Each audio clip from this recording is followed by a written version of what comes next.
Tudo bem? Hoje eu vou falar sobre o colesterol. Eu vou tentar desmistificar algumas coisas, falar algumas verdades sobre o colesterol. Bom, meu nome é Luiz Antônio, eu sou cirurgião vascular.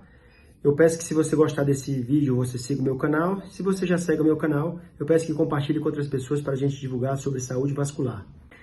Quem nunca ouviu falar que o colesterol faz mal, que o colesterol causa infarto, que o colesterol causa acidente vascular cerebral, que o colesterol entope a circulação?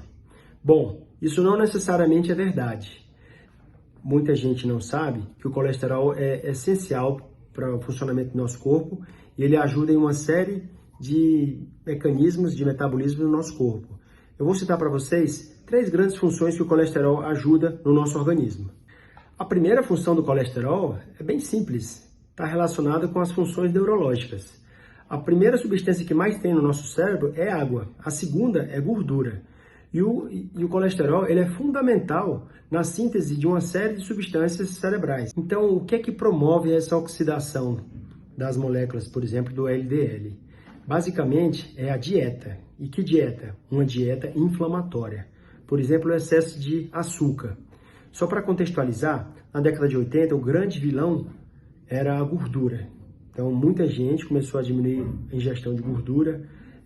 Obviamente, a gente precisa de uma ingestão básica de calorias e, olha só, paramos de comer gordura. A gente precisa de calorias. Como é que a gente vai compensar essa diminuição das calorias das gorduras? Tcharam! Com açúcar. Então, talvez o grande vilão não seja a gordura, e sim o açúcar. Não é à toa que de década de 80, década de 90, a gente vem observando uma epidemia de obesidade em escala mundial. Com essas moléculas oxidadas, você pode promover uma inflamação na parede dos vasos e aí sim pode promover algum tipo de acúmulo da gordura dentro da circulação, pode promover pequenas fricções no endotélio, que é a parede interna do vaso, com risco aí sim de acúmulo de gordura, formando a placa ateromatosa, com risco de desprendimento, formando coágulos, e aí vem as consequências de um evento cardiovascular. Agora, o que na verdade não está sendo falado, e é até mais importante, é saber dessas moléculas LDL e HDL, quantas são oxidadas. A oxidação é muito pior do que ter o colesterol ruim alto, o colesterol bom baixo. A gente precisa levar em consideração o grau de oxidação. É muito comum os pacientes e alguns médicos ensinarem dessa forma para tentar ser um pouco mais didático, falando que existe o colesterol bom, que é o HDL, e o colesterol ruim, que é o LDL. É uma maneira simples de se analisar, talvez uma forma mais interessante é a gente observar que tanto o LDL como o HDL eles são transportadores de gorduras dentro do sangue. Então, um traz gordura, retira gordura da circulação e o outro coloca gordura na circulação. O colesterol ruim joga gordura e o colesterol bom retira gordura. Seria um scavenger, seria um caminhão de lixo removendo o excesso de gordura. Mas uma forma correta de você avaliar é só apenas o meio de transporte. Tanto vai como volta. É bem mais complexo dizer que um colesterol é bom e outro é colesterol ruim. Obviamente, no tratamento é interessante você baixar o nível do ruim e subir o nível do bom. Então, recapitulando, o LDL, ele retira gordura do fígado, joga na circulação, o HDL, que é o bom, retira da circulação, joga no fígado, mas é muito mais do que isso. O problema realmente é quando essas moléculas estão oxidadas. E quando elas estão oxidadas, o mecanismo de transporte fica muito lento e fica muito prejudicado. Isso sim é que pode contribuir para a inflamação dos vasos. Além da memória e da cognição, há quem diga que o colesterol pode contribuir muito para o aprendizado.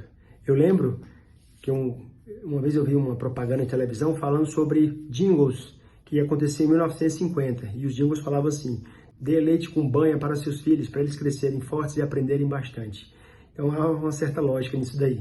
Uma segunda função do colesterol. Muita gente não sabe, mas o colesterol contribui muito para a construção e síntese da vitamina D.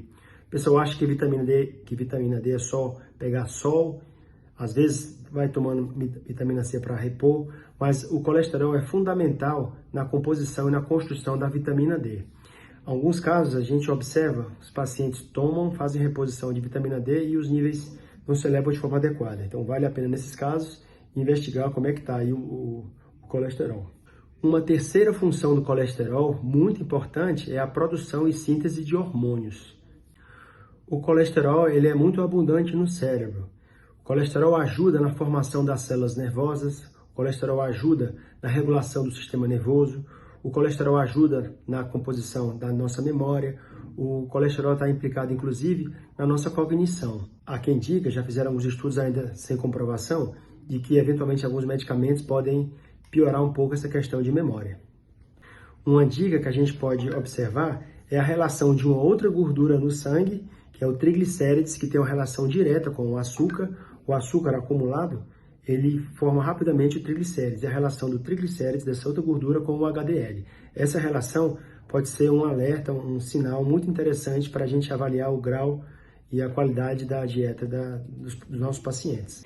E a outra dica é você evitar os alimentos inflamatórios. Por exemplo, leite, por conta da lactose, o glúten, que você encontra nos alimentos com trigo, na própria aveia também.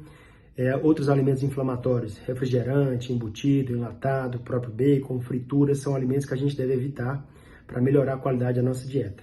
Então, uma dica muito importante é, mais do que apenas se preocupar em uma dieta pobre em gordura, é você melhorar a qualidade desse alimento gorduroso.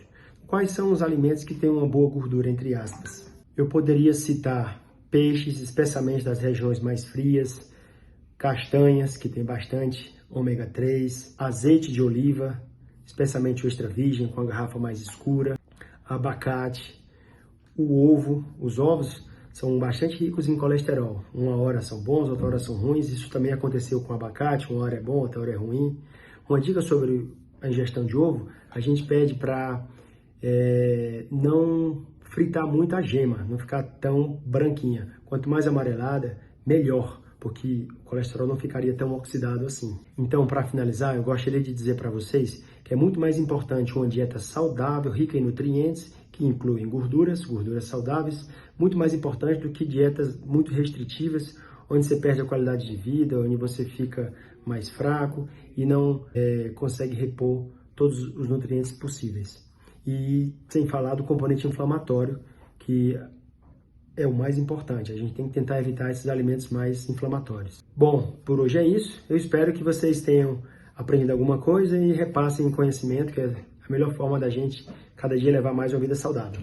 Um abraço. Siga o meu canal.